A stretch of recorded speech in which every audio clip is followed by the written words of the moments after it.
Welcome to the second part of this video where I'm annotating some unseen poetry based on AQA Literature Paper 2. If you missed the first video, you can see all of our annotations on there. If you missed the first video, please feel free to look back on that. Now, the second question, it asks us to compare both of the poems. And once again, I'm going to start with step 1, where I'm going to read the question and highlight the focus.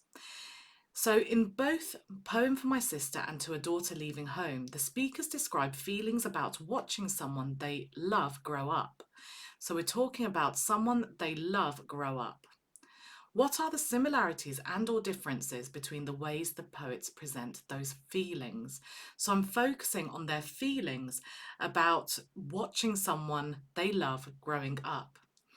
So back to step 2, just like I did earlier. Poem for My Sister. Now I'll do this in a different colour so we can see the differences between them and similarities. Poem for My Sister. Now, just like the first one, which said To a Daughter, we've got, it sounds again like an ode, like a dedication. But this time, instead of it being impersonal, this personal pronoun, it really does make it very personal. So for me, it indicates that the tone of this poem is going to be very personal, very endearing, very loving. And we know here the relationship is sister, whereas the first one was daughter. Now, just like before, I'm going to read through it once. I'm going to annotate as I go along, and then I'll do a quick second reading. Now, I'm going to be quick about this because this question's only worth 8 marks, so it's not worth spending ages trying to annotate and analyse this. My little sister likes to try my shoes to strut in them. So I've got this alliteration of the S sound there. My little sister, that's very endearing. And of course there we've got an adjective. My little sister likes to try my shoes to strut in them. We've got my repeated, lots of personal, sort of possessive pronouns. And this possessive pronoun here, it's like the sister belongs to her.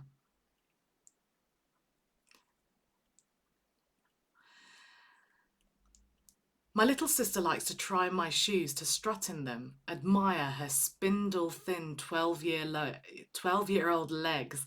Now, as you saw there, I kind of stumbled over those words, and that really slows the pace down. And maybe the fact that you do stumble over those words a little bit, maybe that reflects how maybe her sister was struggling to walk in these shoes that were too big for her. In this season's styles, once again, we've got this S sound being repeated. Now remember, when you have the alliteration of the S sound, it's actually called sibilance. She says they fit her perfectly, but wobbles on their high heels, wobbles. That really relates to slowing that pace down, that image of her struggling to walk. And we saw this word earlier. In fact, in this poem, in the first poem, we saw wobbled. Can you see I'm just circling it there? And as we noticed before, it's quite childish language. It's very casual. And so it creates a very endearing tone. It's quite a nice word, wobbles. On their high heels, they're hard to balance. Again, this alliteration of the H sound. Next stanza, I like to watch my sister playing hopscotch. So she likes to watch her sister. So she really loves her little sister. And we've got this repetition of my little sister. I like to watch my little sister playing hopscotch. Admire the neat hops and skips of her.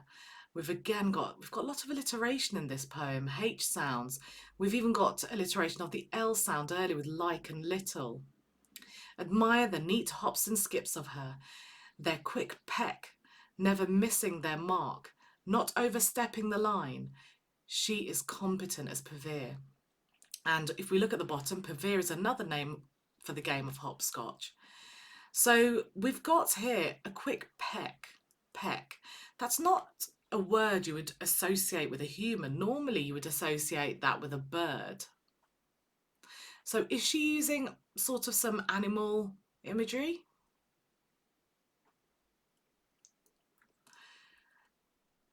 And she's a competent. So the fact that she's saying she is competent, she never oversteps the line, it shows that she's really proud of her sister.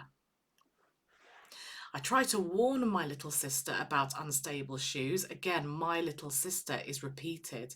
And the fact that she's trying to warn her shows that she's protective. And we saw this in the first poem as well. We saw how the mother felt really protective over her daughter as she learnt to ride a bike. I tried to warn my little sister about unsuitable shoes, point out my own distorted feet, the calluses, odd patches of hard skin. So here it's like she doesn't want her sister to make the same mistakes as her. You know, she wants to protect her, she wants to look after her. And she wants to be like a role model. I should not like to see her in my shoes. So the tone sort of changes here. Now, when we have a change of tone, it's called a volta. I should not like to see her in my shoes. To start with, it all sounded quite fun. But now all of a sudden it's a little bit serious. And now the last couple of lines, which forms a whole sentence. I wish she could stay sure-footed, sensibly shod. So we've got S, again being repeated sibilants. And it's like she wants her sister to stay little. She wants to be able to protect her sister. And again, we get that sense in the first poem as well, where the daughter's leaving home and the mother just wants to keep her under her protection and under her guidance. So it's very endearing, but it's a lot more serious than before. So we've done a first walkthrough. Now we're going to do a second one, and I'll do that in red. Poem for my sister. I'm just going to make sure I haven't missed anything. My little sister likes to try my shoes, to strut in them. Strut is when someone kind of, like confidently walks. So her sister is very confident. And this is juxtaposed with how the older sister, the speaker, feels, because the speaker feels quite anxious. And we saw exactly the same juxtaposition in the previous poem, where the daughter was really kind of carefree, just here. Oh dear. Happy, she was excited, whereas the mother was feeling anxious and protective. Admire her spindle thin 12-year-old legs. So we're given a sense of how old the sister is. And in the first one, the daughter was 8 years old. Here she's 12. In this season styles, she says they fit her perfectly, but wobbles on their high heels. They're hard to balance. Hard to balance. Now, could this be figurative? Could this be symbolic? Let's have a think about this. Whoops. So could this maybe be symbolic of the fact that she's wobbly in her life? She's not mature yet. Maybe she's still young. Well, we know she's young. Maybe she's immature, not in a bad way, but she's a child. It's like she hasn't learned to walk yet, figuratively. Obviously she can walk, but her older sister feels very protective over her and can see that she's got a lot to learn. I like to watch my little sister play hopscotch, admire the neat hops and skips of her. So admire. She loves her and she admires her. Their quick peck, never missing their mark. So she's really admiring the precision of her sister, not overstepping the line. She's competent. So we already said that she feels very proud of her sister. I try to warn my little sister about unsuitable shoes, point out my own distorted feet, the calluses, odd patches of hard skin. So it's almost like these are the signs of getting older. And it's almost like her sister, in comparison, is pure. It's like her sister hasn't got the bits of hard skin and so on, because she's still very young. She hasn't gone through life's experiences yet. So that could be symbolic of life's experiences.